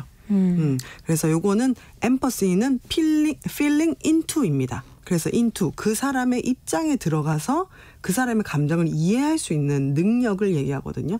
그래서 동감보다는 약간 인지적인 과정이 필요해요. 그래서 공감 능력은 나의 상황과 타인의 상황이 다를 수 있다는 것을 인지하는 것에서부터 출발합니다. 이렇게 공감 능력이 뛰어난 사회성이 좋은 아이를 키우고 싶어서 고민하고 노력하고 계신 분들 많이 계실 텐데요. 라디오 상담소 우리 아이는 왜 박수영 선생님이 도움을 드릴 테니까요. 방송 들으면서 궁금한 점 있으시면 문자로 많이 참여해 주시기 바랍니다. 참여하실 번호는 샵 9730번이고요. 짧은 문자 50원, 긴 문자는 100원의 정보 이용료 있습니다. 콩 게시판 KBS 1라디오 유튜브 채널을 통해서도 무료로 참여하실 수 있으니까요. 많은 참여 부탁드립니다. 저는 MBTI에서 T거든요. 그러면 저는 뭐 동감 능력은 좀 떨어져도 공감 능력에는 이상이 없다는 말씀이신 거죠? 그렇죠. T라고 해서 공감을 못하는 것이 아니다. 그리고 요즘에는 그런 반박 영상도 많이 올라오잖아요. 네. T가 공감하는 방법 뭐 이런 식으로. 그렇군요. 네. 근데 이 공감 능력이라는 게 발달을 좀 해야 획득할 수 있는 거라면서요. 네, 맞습니다. 근데 이게 언제부터 생기기 시작하는 거예요? 그래서 이거는 이제 인지적인 발달이랑 상관이 있는데 우선 우리가 애들이 한 2-3돌만 돼도 예를 들면은 동화책에 있는 그림을 보고 막 같이 운다든지 아니면 옆에 애가 놀이터에서 넘어져서 우는 걸 보고 같이 운다든지 막 그런 것들을 보고 아니면 우리 영상에서 돌쟁이들이 막 엄마가 아파하면 같이 울고 이런 거 보면서 우리 아이는 막 되게 이런 정서적인 게 풍부하다 이렇게 느끼시는 분도 계신데 이 공감 능력은 사실 2-3세 때 이렇게 같이 우는 거는 동감이에요. 동감. 같이 감정이 전염돼서 같이 이제 우는 거죠. 근데 사실 이 공감 능력은 만 4세 정도부터 발달하기 시작합니다. 왜냐하면은 이 공감은 제가 인지적인 과정을 필요한다고 했잖아요. 거기서 필요한 것이 내 상황과 다른 사람의 상황이 다르다는 것을 인지를 해야 되거든요. 그래서 나는 우리 엄마가 제일 좋지만 내 친구는 내 친구의 자기의 엄마가 제일 좋다는 사실. 나는 로봇가 제일 좋지만 어렸을 때 내가 좋아하는 걸 막 친구한테 너 이거 해 강요하기도 하잖아요. 근데 내 친구는 뽀로로가 더 좋을 수도 있는 거예요. 근데 그거를 아직은 이해를 못 하다가 2-3세 때는 그게 이해를 하기 시작하는 게 이제 만 4세경인데 그때 처음 시작이 되는 게 마음 이론이라는 그 마음의 작동 기제가 발달을 해야 됩니다. 마음 이론이 뭔데요? 네, 그 마음 이론이라는 게 Theory of Mind라는 이건 좀 전문 용어기는 한데요. 이 공감 능력의 시초가 되는 능력을 얘기를 합니다. 그래서 내 마음 속에는 내 마음이 있지만 다른 사람의 마음속에는 다른 사람의 생각과 마음이 있구나 하는 것을 이제 이해하는 능력이거든요. 이제 쉽게 생각하면은 성인들 중에도 이게 굉장히 없으신 분이 있어요. 그래서 뭐 예를 들면은 오늘 뭐 우리 다 힘들었는데 소주 먹으러 가자 이러면서 저는 좀 쉬고 싶습니다. 뭐 이렇게 말하면 아니야 이럴 땐 소주를 먹어야 돼 하면서 본인이 좋아하고 본인이 스트레스 풀 만한 것을 타인한테 강요하는 거.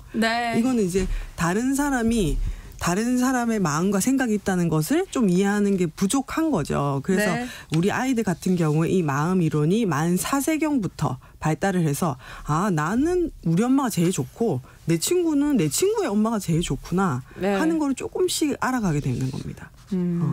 저희 아이가 항상 묻는 게 세상에서 자기가 제일 예쁘냐고 막 물어봐요. 그래서 엄마 눈에는 제일 예쁜데 다른 친구 엄마 눈에는 그 친구가 제일 예쁠 수도 있어 이런 얘기 해주거든요. 그러니까 이게 약간 인지가 어느 정도 발달이 돼야 그거를 이해할 수 있는 거죠. 맞습니다. 굉장히 좋은 예시였던 것 같아요. 근데 어른만 해도 뭐 공감 능력이 뛰어난 사람들도 있지만 아까 말씀하셨듯이 뭐 이런 날은 먹어야 돼 막 이러면서 왜 저러지 싶을 만큼 좀 아닌 사람들도 있잖아요. 그렇다면 이 공감 능력은 어느 정도 타고나는 것도 있는 거예요? 그렇죠. 모든 것은 타고나는 게 있죠. 우리가 뭐 절대 음감 이런 것도 타고나는 거잖아요. 그리고 뭐 우리 얼굴 천재 뭐 이런 것도 타고나는 거잖아요. 그런 것처럼 공감 천재들도 있어요. 그래서 어느 정도는 이제 잘생긴 외모나 뭐 이런 걸 타고나는 것처럼 공감 능력이 타고나게 좋은 친구들도 있습니다. 그렇군요. 근데 이제 제가 봤을 때 저희 아이는 좀 아닌 것 같거든요. 이럴 때 네. 부모가 아이의 공감 능력을 좀 키워주기 위해서 어떤 역할을 하면 좋을까요? 네. 선천적으로 타고나는 게 있지만 사실은 후천적인 게 더 중요하겠죠. 타고나기를 이렇게 잘생기게 태어났는데 막 살이 많이 찐다든지 아니면은 이제 관리를 안 한다든지 하면은 외모도 이렇게 좀 그런 것처럼 공감 능력도 마찬가지거든요. 그래서 후천적으로는 공감을 잘하는 친구는 공감을 많이 받아본 친구들이 사실 공감을 잘합니다. 네. 그래서 어려서부터 공감을 많이 받아본 아이들. 그러니까 어려서는 부모님들이 아이의 입장을 많이 해주고 인정을 해주고 이런 것들. 그다음에 부모들이 좀 부모의 생각과 아이의 생각이 다르잖아요. 근데 아이의 생각을 먼저 알아차려주고 아이는 자기 감정을 잘 모르니까 많이 읽어주고 또 이런 경험들이 쌓였던 친구들은 아이도 모르게 이제 자연스럽게 다른 사람의 입장을 이해하고 생각하는 능력이 이제 좀 커지게 되는 거죠. 네. 근데 발달에 문제가 있을 때는 좀 공감 능력이 한저히 떨어지기도 한다면서요? 네, 이게 이제 요즘에 우리가 자폐 스펙트럼 장애와 아스퍼거 신드롬 이런 것들이 한 몇 년 전부터 좀 많이 이제 늘 얘기하는 이제 주제가 됐었는데 이 자폐 스펙트럼 장애는 사회성이 질적으로 이제 떨어지는 경우를 이제 자폐 스펙트럼 장애라고 할 수 있거든요. 이런 친구들 같은 경우에 정도의 차이는 있지만 아까 이제 말씀드렸던 마음 이론이 발달을 하는 것이 좀 어렵거나 아니면 이제 굉장히 좀 늦게 발달이 되는 경우 이런 경우들이 있습니다. 그래서 이 마음 이론이 타인의 생각이나 입장을 이해하는 능력이라고 했잖아요. 이제 그런 거를 또 다르게 얘기하면 타인 조망 능력 이라고 할 수 있어요. 그리고 추상적인 사고도 필요하고 왜냐하면 내가 직접 경험하지 않은 것들을 다른 시선에서 바라볼 수 있는 능력이 있어야 되는데 그런 것들이 좀 어려운 경우 이런 것들은 좀 선천적으로 사회성이나 공감 능력의 발달이 다른 친구보다 어려울 수가 있는 거죠. 그리고 이런 선천적인 경우뿐만 아니라 좀 자라오는 환경 속에서 예를 들면은 이제 극단적으로는 아동 학대를 받았다든지 아니면 방임을 당했다든지 이런 식으로 감정적이나 정서적 교류가 많이 부족한 경우 아니면 이제 너무 혼자서만 오래 지낸 경우 이런 경우는 이제 사회적인 상황에 대한 인지나 아니면 타인에 대한 고려나 이런 것들이 조금씩 늦게 발달할 수가 있습니다. 선생님 인터넷에서 이거 본 적 있으세요? 엄마가 오늘 우울해서 빵을 샀어 이렇게 아이한테 물어보는 거예요. 그래서 아이가 엄마 왜 우울해 이렇게 하면은 T형아기다. 네네네. 뭐 어떤 빵 사왔어? 뭐 이렇게 물어보면 이렇게 그러니까 엄마 왜 우울해 이러면 F형아기다. 그다음에 무슨 빵 사왔는데 뭐 이렇게 얘기하면 T형이다 이런 얘기 저 봤거든요. 저도 해봤거든요. 선생님 해보셨어요? 네, 저도 해봤어요. 근데 이런 테스트로 아이의 공감 능력이 어느 정도인지 판단할 수 있는 거예요? 그럴 수는 없죠. 네, 그러긴 어렵고 이제 다만 우리 아이가 얼마나 일단은 내 말에 잘 귀를 기울이느냐. 저희 아들은 대답을 안 하고 딴짓을 하더라고요. 그래요? 네, 저희 아이는 우울한데 빵을 왜 사? 뭐 이렇게 물어보더라고요. 그래서 이제 이런 것들은 사실 아까 초반에 말씀드렸지만 표현형이잖아요. 내가 어떤 식으로 표현하느냐, 어떤 거에 좀 더 포커스를 많이 맞추느냐인데 내가 가지고 있는 실제 공감의 능력 자체를 판단하기는 어려워요. 그래서 우리가 뭐 쉽게 생각하면은 정신과 의사라면은 공감 능력이 굉장히 뛰어나겠죠. 왜냐하면 이제 그거를 수련 초기부터 계속 다른 사람의 입장에서 생각하는 능력, 그다음에 그 사람 입장에서의 그 사람 정서의 변화 이런 것들을 읽고 이해하는 걸 계속 수련을 받기 때문에 우리 정신과 의사들은 공감 능력이 사실은 수련 과정을 통해서 많이 뛰어나다고 할 수 있어요. 근데 정신과에 간다고 해서 선생님 막 같이 울어주거나 왜 같이 뭐 슬퍼하거나 이러지는 않잖아요. 묵묵히 얘기를 들어주시고 또 말씀을 별로 안 하시는 경우도 많고 그렇다고 이분들이 공감 능력이 떨어지느냐 그거는 아닌 거죠. 그래서 이 공감 능력 자체는 그 상황을 얼마나 잘 이해할 수 있는지 내가 경험하지 않은 혹은 나와는 완전 다른 생각의 다른 입장의 사람의 입장에서도 생각을 할 수 있는 능력. 그래서 뭔가 자기 주관적인 내 중심적인 나의 중심적인 사고만 하는 것이 아니라 전체적인 사고를 할 수 있는지 요런 것이거든요. 그래서 이것을 뭐 빵이냐 우울이냐 이것만으로 능력 자체를 판단하기는 어렵습니다. 그리고 특히 이제 우리가 아기들이 귀여우니까 이건 좀 재미로 하는 건데 만 2, 3세는 아직까지 마음 이론도 발달을 못했을 때라고 했잖아요. 그러니까 이 친구들 같은 경우에는 조금 정서적으로 좀 더 예민하다, 민감하다 이 사람이 정서적으로 표정이나 뭐 감정이나 이런 것들이 슬퍼 보인다면 그것에 대한 민감성을 파악하는 정도는 될 수 있어요. 이 친구가 다른 사람의 감정에 대해서 굉장히 캐치를 빠르구나. 그거에 대해서 민감하게 받아들이는구나. 이런 정도는 판단할 수 있지만 이걸로 우리 아들이 무슨 빵, 내 빵은 뭐 이렇게 한다고 해서 우리 아들이 공감 능력이 없다. 이렇게 생각하실 필요는 없을 것 같습니다. 그러니까 뭐 동감은 잘할 수 있지만 실제로 진짜 공감을 그렇죠. 한 건 아닐 수도 있다는 말씀이신 맞아요. 거고. 막 계속 같이 울고 막 같이 화내고 우리가 친구들끼리 만나면은 뭐 말 안 들어보고 그냥 그래 걔가 잘못했네 뭐 같이 화를 낸다든지 아니면 울면 같이 운다든지 그럴 수는 있는데 실제로 내 상황을 이해를 못했을 수도 있는 거죠. 그건 조금 다르게 생각을 해야 될 것 같아요. 그렇군요. 오늘 공감 능력에 대해서 박소연 선생님과 얘기 나눠보고 있는데요. 관련 고민 갖고 계신 분들 문자 보내주시면 소아청소년 정신건강의학과 전문의 박소연 선생님이 상담해드리겠습니다. 그럼 여기서 노래 한 곡 듣고 올게요. 이문세의 한 번쯤 아니 두 번쯤. 네, 노래 나가는 동안 여러분들이 보내주신 문자 살펴보겠습니다.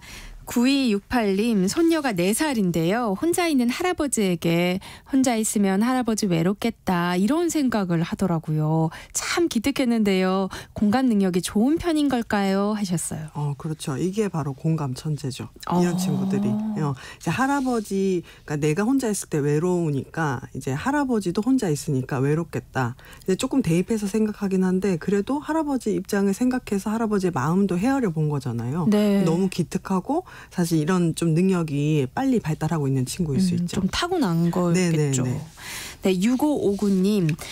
저는 딸아이를 키우고 있는데요. 눈치가 없다고 느껴질 때가 있습니다. 예를 들면요. 동생과 놀다가 너무 동생을 놀려서 동생이 괴로워하면 이제 그만하고 좋게 얘기를 해줍니다. 그런데 계속해서 그 행동을 하고요. 결국에는 동생은 울고 이제 저희 부부도 계속 그만하라고 하다 끝내 언성을 높이기도 합니다. 그런데 문제는요. 그래도 계속 웃으면서 한다는 겁니다.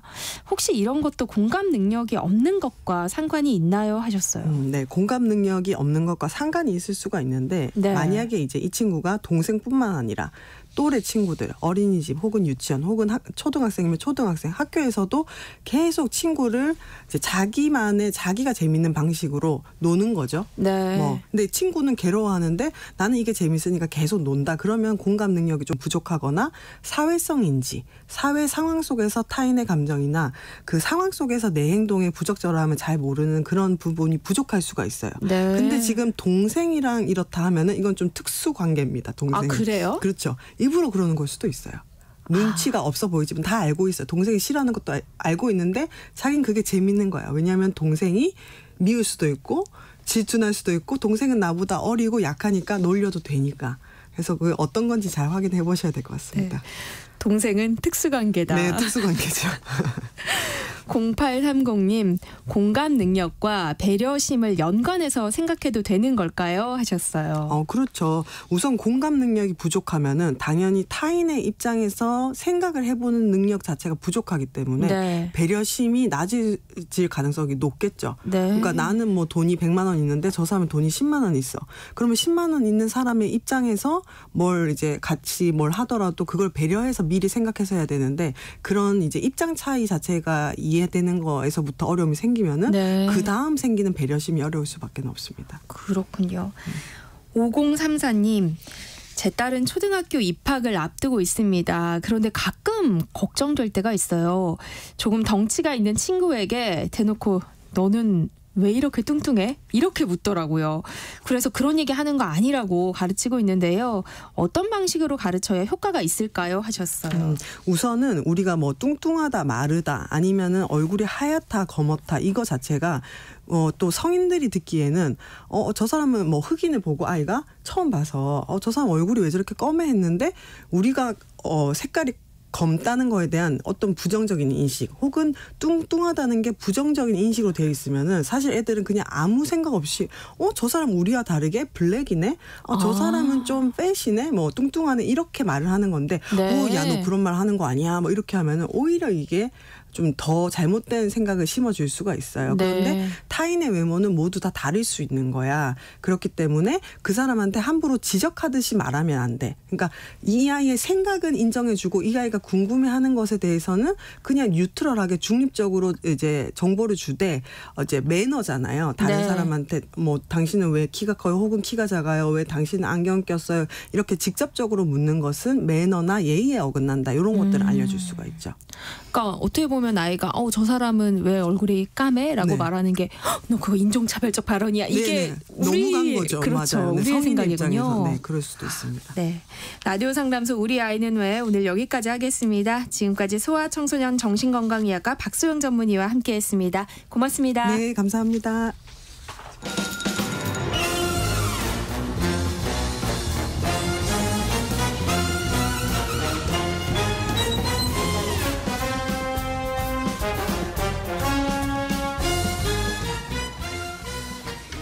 목요일은 공연을 소개하는 시간입니다. 라디오 객석 1열 목공소 공연 제작사 랑 안영수 대표와 함께합니다. 안녕하세요. 예, 안녕하세요. 목공소 사장 안영수 인사드리겠습니다.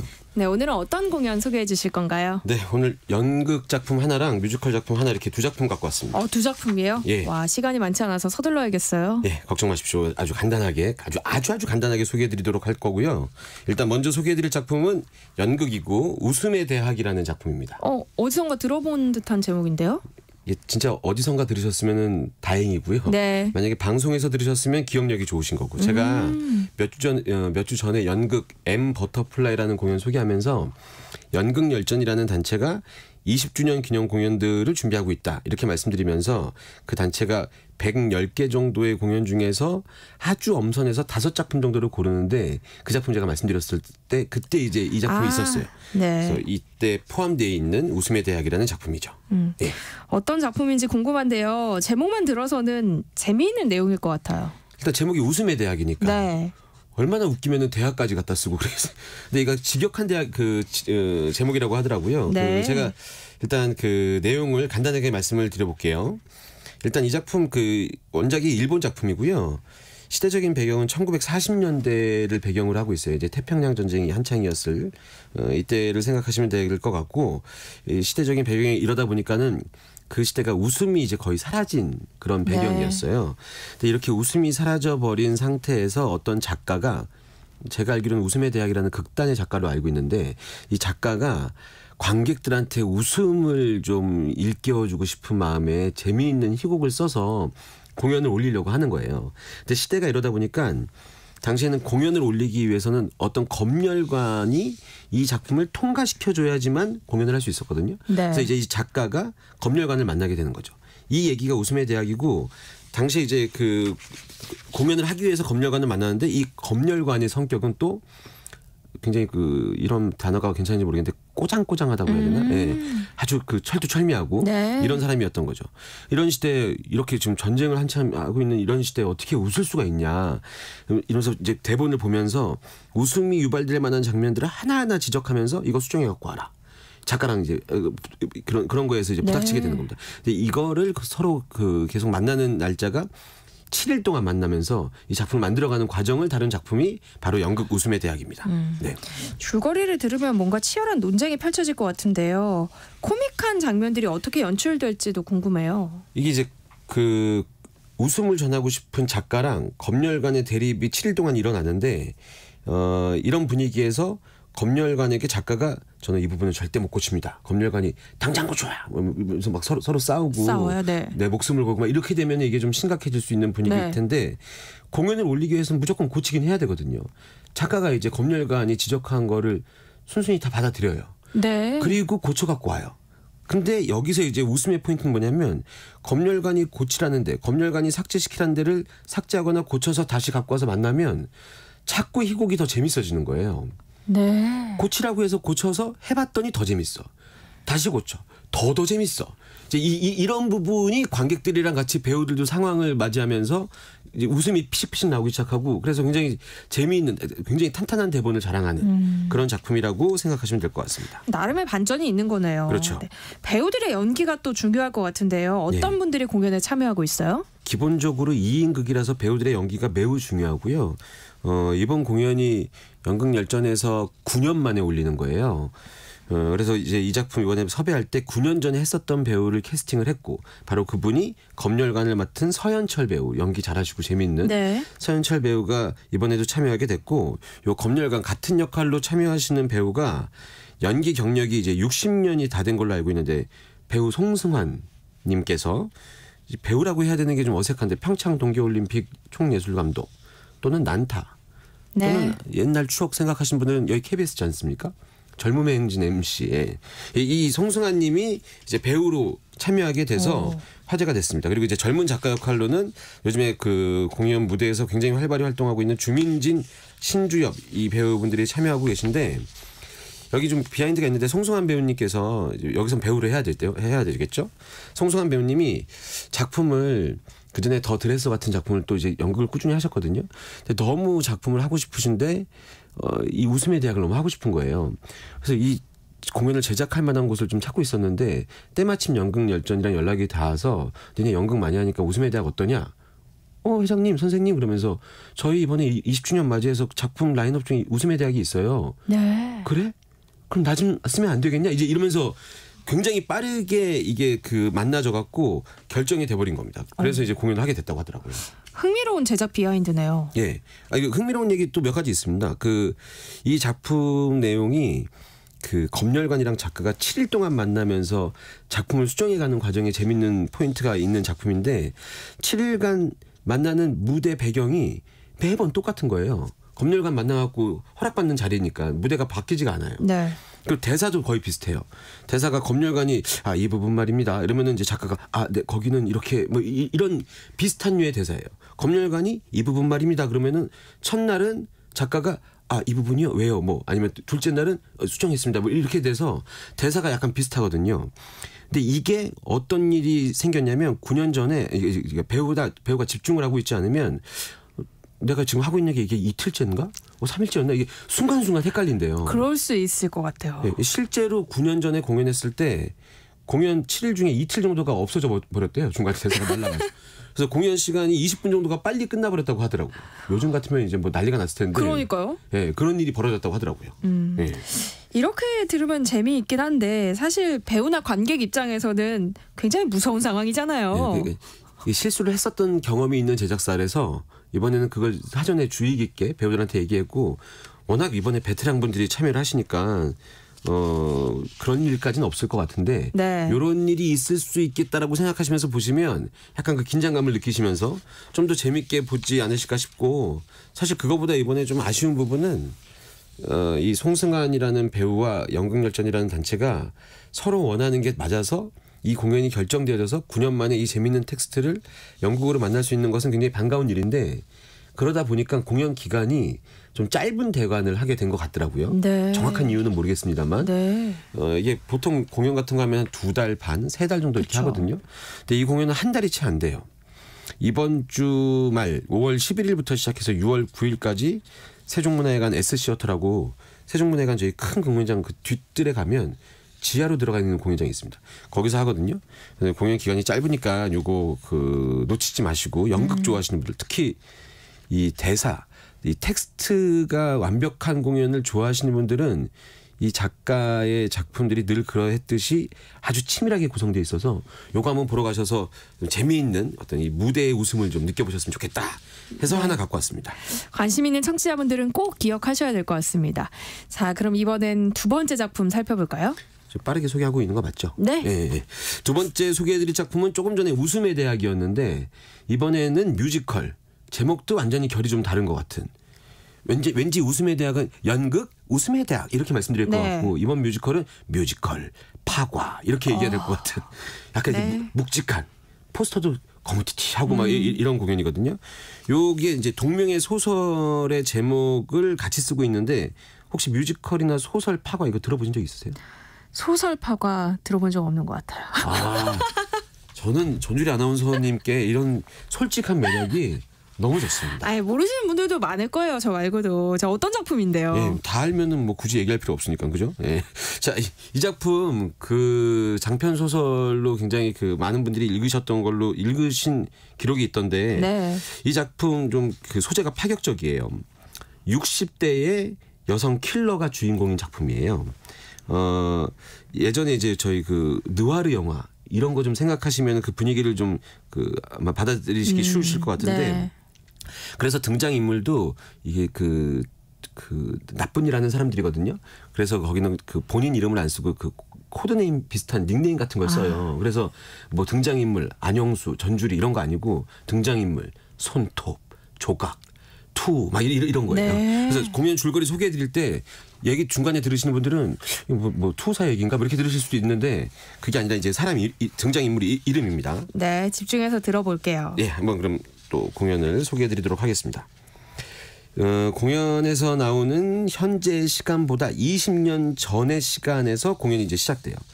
투라는 소년이 있는데 이 투라는 소년이 낮에 들려드리기에는 조금 그 내용이 좀 잔인한 얘기여서 네. 그럼에도 뭐 해야 되니까 네. 투라는 소년이 자신의 눈앞에서 자신의 아버지가 살해당하는 사건을 목격하게 돼요. 네. 근데 이 투라는 소년은 아버지의 죽음을 맞이해서 슬퍼하는 감정보다는 그 살인하는 사람, 살인자의 뭔가 치밀하고 냉철함에 약간 묘하게 이제 이상하게 빠져들게 되는 역할인 거죠. 이 투라는 네. 소년이. 그리고 이제 그런 마음을 먹은 이 투는 어떤 목표를 딱 만들어내요. 그게 뭐냐면 그 자기 아버지를 그렇게 했었던 살인자보다 더 능숙하고 치밀한 킬러가 돼서 자기 아버지를 죽인 그 킬러를 자기 손으로 심판하겠다. 이런 마음을 먹고 20년의 세월을 보냈다. 네. 예, 약간 또 이제 소설로 봤으면 얼마나 소설에서는 묘사가 너무 리얼하게 돼 있어서 너무 무섭다고 하더라고요. 네. 이제 이렇게 됐습니다. 그래서 이제 현재가 됐는데 그 사이에 이 투한테 굉장히 강렬한 인상을 남겼던 그 킬러는 어느새 시간이 지나서 60대의 노인이 돼 있었어요.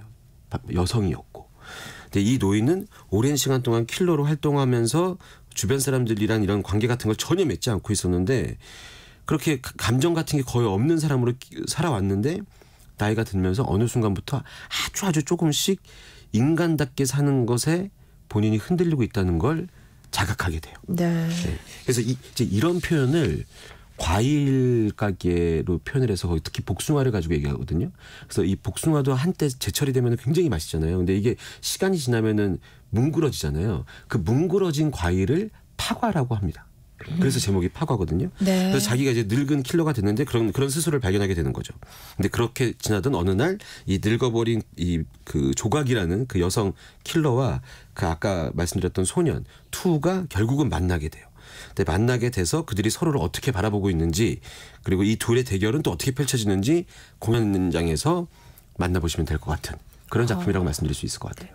액션씬도 좀 많이 나올 것 같은데요. 무대 네. 연출이 어때요? 이 작품 홍보하는 코드가 가장 큰 거 중에 하나가 이 무대 연출이거든요. 이 작품 특징이 몇 가지 있는데 제가 좀 빠르게 말씀드릴게요.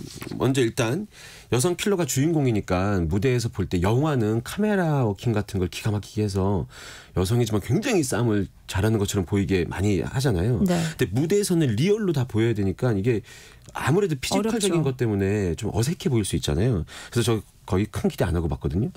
그런데 무대 위에서 싸우는 장면을 딱 보는데 우리나라에 저렇게 액션을 잘하는 뮤지컬 여자 배우가 있었다고 이런 생각이 들 정도로 네. 너무 멋지게 잘 소화하는 거예요. 예, 그거 보면서 와 연습 기간에 정말 이거 많이 다쳤겠다 이런 생각이 들기도 하고. 네. 근데 이제 그런 장면을 연출하다가 어느 순간 굉장히 멋진 드라마틱한 액션씬이 들어올 때 슬로우 모션을 해요. 슬로우 모션으로 보여주려면 관객들이 보기에는 갑자기 거기서 무대 위에서 막 빠르게 하다가 느리게 이렇게 하면 좀 웃기잖아요. 네. 근데 이걸 조명이랑 이런 장치 같은 것들을 이용해서 하는데 그게 너무 그럴싸하게 멋있어 보여요. 예. 어떻게 그게 가능하죠? 그러니까 조명이 보통 깜빡깜빡 저기 클럽 같은 데 가면 사이키 조명 있잖아요. 팍팍팍 이걸 굉장히 짧게 잘라서 안개 비슷하게 해서 굉장히 멋있게 보이게. 예. 보면서 좀 놀랬고 그 장면 보면 무대 위에서 이런 게 된다고? 라고 생각할 정도로 보여지는 장면. 그래서 배우들이 정말 이거 그런 조명 없을 때 연습실에서 형광등 아래서 했을 거 아니에요. 네. 그때는 얼마나 자기들끼리 웃겼을까 이런 생각이 들기도 하고 그 고생했던 게 그대로 보여지는 장면들이 좀 많이 있습니다. 그래서 굉장히 멋있는 무대 연출이 있습니다. 또 이 작품의 두 번째 매력은 뭘까요? 저는 개인적으로 두 번째 매력 뭐 저기 철제 구조물로 되어 있는 멋진 무대, 영상, 뭐 라이브 밴드 이런 거 많이 있는데 이거 다른 공연도 막 그렇게 많이 하는 거니까 이건 특별한 매력으로 꼽지 않고 제가 생각하는 매력은 동명의 소설을 원작으로 해서 만든 뮤지컬인데 이거 소설을 읽으신 분들은 뮤지컬 보면은 약간 좀 중요한 부분이 좀 빠진 것 같기도 하고 또 뮤지컬 보신 분이 소설을 보게 되면 너무 자세히 묘사된 것 같기도 하고 이렇게 되거든요. 근데 이걸 어떻게 잘 배합했나 이게 고민이었을 것 같고 저도 그게 좀 궁금했는데 어떻게 했냐면 배우들이 그 중간중간에 나오는 이 특정 그 주인공들의 심리 상태를 소설에서 묘사했었던 걸 사전에 나레이션으로 그 녹음을 한 거예요. 네. 그걸 주요한 씬에 딱 트니까 이 캐릭터가 훨씬 더 입체감 있게 관객들한테 설명이 되어지고 그때 뭔가 이 캐릭터한테 감정이 이입이 되고 왜 노래 부르면서 막 춤추고 하다가 싸움하고 그러면 가사 안 들리고 뭐라고 한 거야 이렇게 될 수 있는데 이걸 딱 나레이션으로 읽어주니까 그게 공연 보시는 시간 동안 마치 정말 괜찮은 소설 한 권에 읽은 것 같은 그런 느낌이 들고 감성적으로도 굉장히 잘 설명이 되고 굉장히 잔인했던 킬러가 60대의 노인이 돼서 인간적인 부분에 조금씩 마음이 열린다. 이런 부분을 공연 보면서 배우의 연기로 100% 다 이해하기는 힘들잖아요. 네. 근데 거기에 이제 소설에 나왔었던 묘사 같은 것들을 같이 듣게 되면 충분히 이해가 되는 좀 너무 설명적인 거 아니야? 이렇게 생각하실 수 있는데 막상 무대에서 그 약간 거무튀튀한 그 어두운 조명 아래 그걸 딱 듣고 있으면 꽤 그럴싸한 멋진 연출처럼 보인다. 이걸 말씀드리고 싶습니다. 또 세 번째 매력은 뭐예요? 세 번째 매력은 뭐니 해도 배우입니다. 제가 웬만하면 그 배우를 홍보 수단으로 사용하는 게 나중에 작품으로 더 알려졌으면 좋겠다는 마음 때문에 지금 저는 좀 지향하는 바인데 이 공연이 창작 초연인데 이렇게 유명하고 이렇게 잘하는 배우들이 여기 모였다고 이런 생각이 좀 들었었거든요. 근데 가서 보니까 소화해야 될 노래가 너무 어렵고 좀 그 연기 톤이나 이런 것들을 잘 잡아야 되는 공연이더라고요. 네. 그래서 여기에 많이 그 멋진 배우가 모였는데 일단 그 60대 킬러 그 여성 킬러 이 역할을 구원영이라는 배우가 4년 만에 돌아와서 공연을 하고 있고요.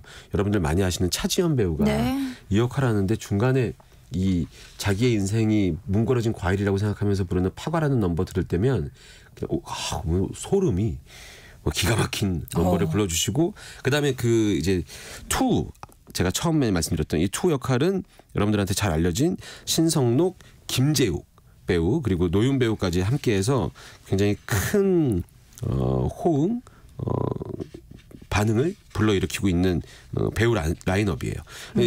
이렇게 대단한 배우들이 창작 초연에 모였다는 것만으로도 이 작품의 매력이 아닌가 이 텍스트가 소재가 매력이 아닌가 싶습니다.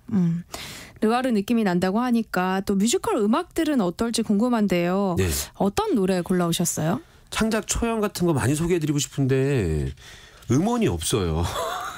이게 녹음실 가서 녹음할 시간이 없었을 거예요 아마. 그래서 이런 공연 참 소개해드리기가 어려운데 다행히 딱 그 공연 영상 중에서 신성록 배우가 그 공연한 영상으로 만들어 놓은 유튜브에 올려져 있는 이 영상이 있더라고요. 네. 그래서 거기서 그 음원만 좀 해서 오늘 좀 들려드렸으면 좋겠다고 제작사에 얘기해서 허락을 받았습니다. 마지막 곡은 뮤지컬 파과에서 신성록 배우가 굉장히 무섭게 나오는 장면의 넘버인데 노래 제목만 봐도 그래요. 너는 추락하리 나의 손에 이런 거거든요. 이 대낮에 이 화창한 이 5월에 너무 어울리지 않습니까? 그래서 세상의 모든 정보에서 들려드리는 너는 추락하리 나의 손에 좀 부끄럽네요. 갑자기. 궁금해지네요. 어떤 곡일지. 요곡 준비해왔습니다. 네, 목요일은 공연을 소개하는 시간 목공서 락 안영수 대표와 함께했습니다. 다음 주에 뵐게요. 고맙습니다. 감사합니다. 네, 세상의 모든 정보 여기서 마무리하겠습니다. 모바일 쿠폰 당첨자는 홈페이지 공지사항에서 확인하실 수 있습니다.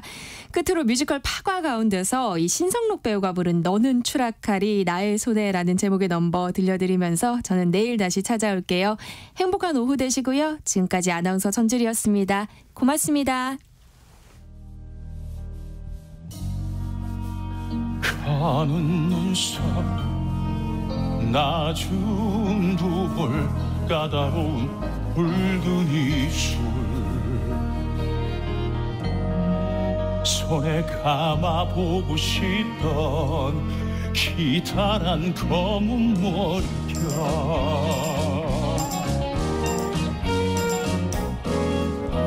날 살린 듯 나를 죽여 다시 나를 살게 했던 너 죽음인가 생명인가 답을 내릴 때가 왔다 시간의 흐름에 져버린 초라한 걸 바라지 않아. 영원한 정과 생명으로 다시 돌아온 나를 반겨줘. 마지막 그날에 바라보겠지. 그 시선에서 또 마음의 움직임.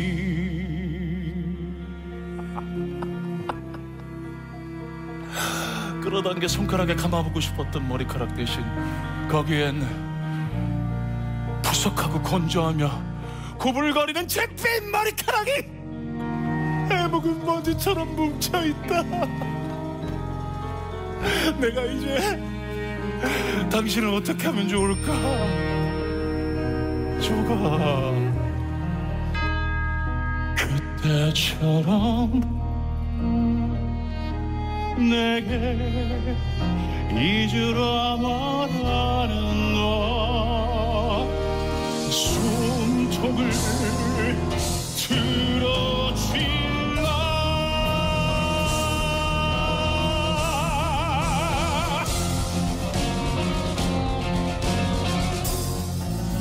날 살린 듯 나를 죽여 다시 나를 살게 했던 너 죽음인가 생명인가 답을 내릴 때가 왔다.